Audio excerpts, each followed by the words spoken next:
How many of you had to learn English or a new language? Please raise your hand if you're able to.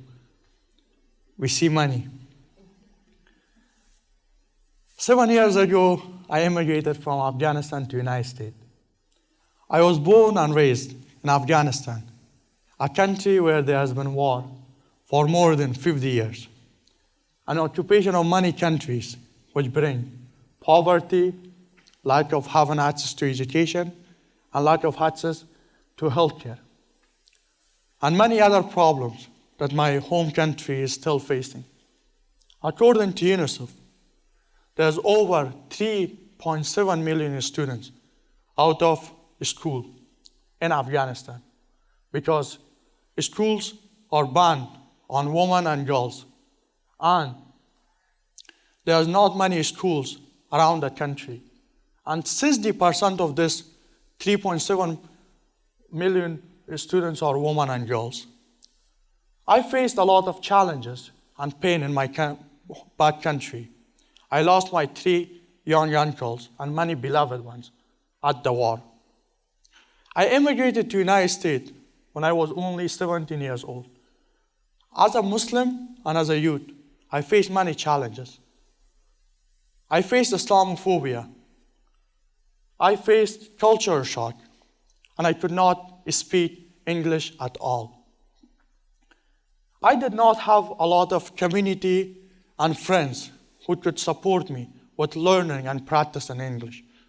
So I had to find other resources to learn English.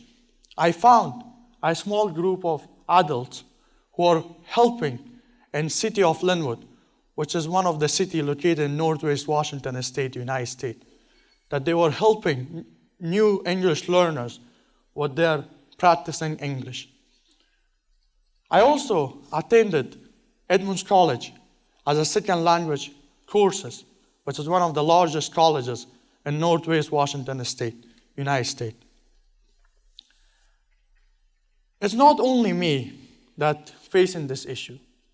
According to Migration Policy Institute, 61% of Afghan refugees are facing language barrier and learning language English in many areas of their life.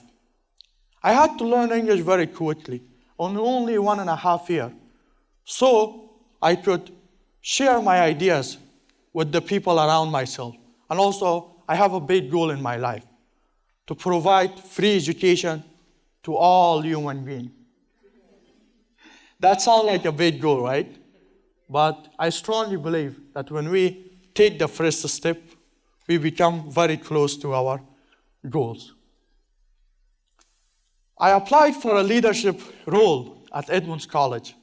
And in my first interview with my former supervisor, I told him that I cannot speak English very well, but I promise I will learn English and I will do my job very well. It was also during COVID-19 pandemic, and I had a meeting virtually. And my dad also told me, this is a big job for you because you are not fluent in English. And I said, Dad, I believe in myself and I can do it. And I got the job.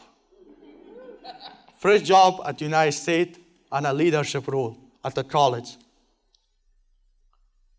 Sayyid Jalaluddin Muhammad Balkhi, who is one of the most famous poets in the world, and his poetry has been translated in many languages. He's also famous by Rumi. Once said, if you look around yourself and everywhere is dark, look inside you. You might be the light. And with some experience that I got from that leadership experience, I founded the House of Wisdom, a nonprofit organization that's providing free mentorship and tutoring to marginalized and disadvantaged students. I founded this organization in my parents' garage during COVID-19 pandemic to assist initially 20 refugee and immigrant students who are also Afghans. I saw myself in their shoes Because once I did not have this support, and they were facing many challenges, learning English, social isolation, and lack of having a supportive community.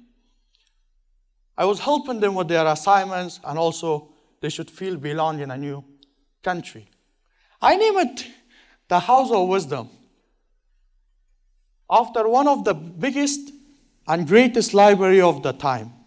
The House of Wisdom was built by the Abbasid Caliphate during golden age of Islam in Baghdad, which was once center of knowledge, culture, and civilization.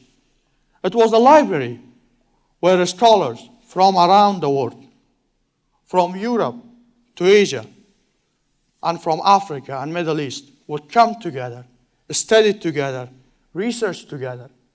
And for example, algebra was founded at the House of Wisdom by Muhammad al-Khwarizmi. And many technology today we have stands to those diverse groups of scholars who work together. Me and my fellow volunteers worked for over 5 years to transform this small garage from a garage to a non-profit organization that's serving now over 150 students and providing over 100 leadership opportunities to community and students to become leaders in their community and help these vulnerable students with their assignment. And I started this organization with only 300 bahts that I borrowed from my dad. But now we have a budget of over $150,000. And our mission is to bridge the gap in education inequality. And not only locally, but globally. I recently visited my home country, Afghanistan, after 7 years, because I lost one of my beloved family members. And I saw kids on the street without education. And I saw girls and women crying because education is banned on them. And according to UNICEF, there's over 285 million students are out of schools around the world because of the conflict that's happening in their countries.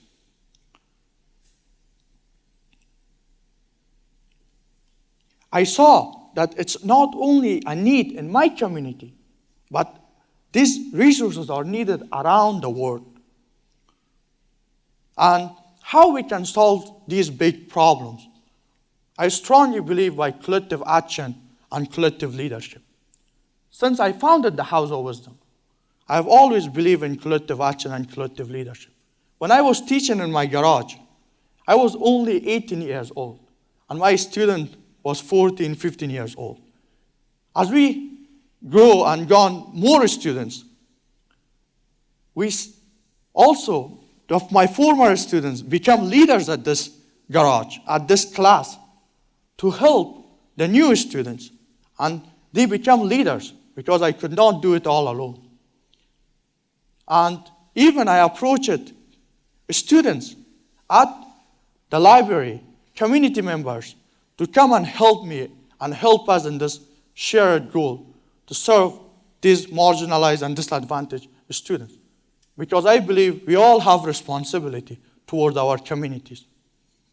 And I achieved this because of having an unlimited mindset.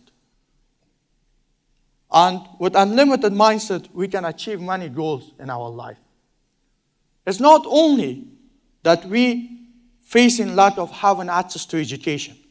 And I want to say that today I have not come to this stage to ask you to donate to my organization or to prove that I'm a champion, which I'm not, or tell you to promote my own nonprofit organization, or even tell you to work for education. Because I know we as humans have so much different passion.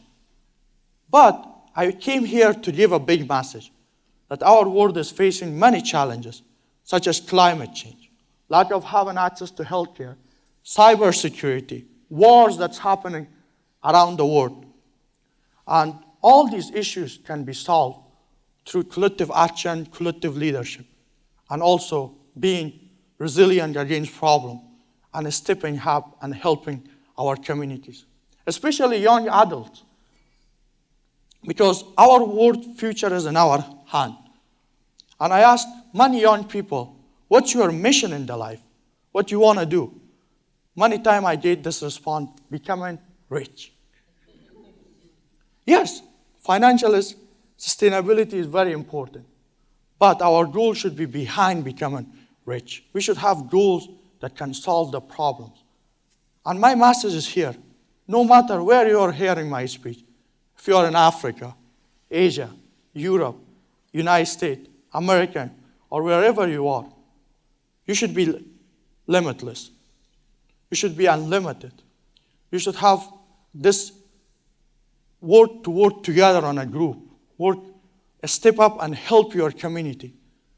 And according to Dare to Lead, which is one of the best-selling book, was been authored by Bernie Brown, he said that we need leaders who will step up and emerge from community without titles.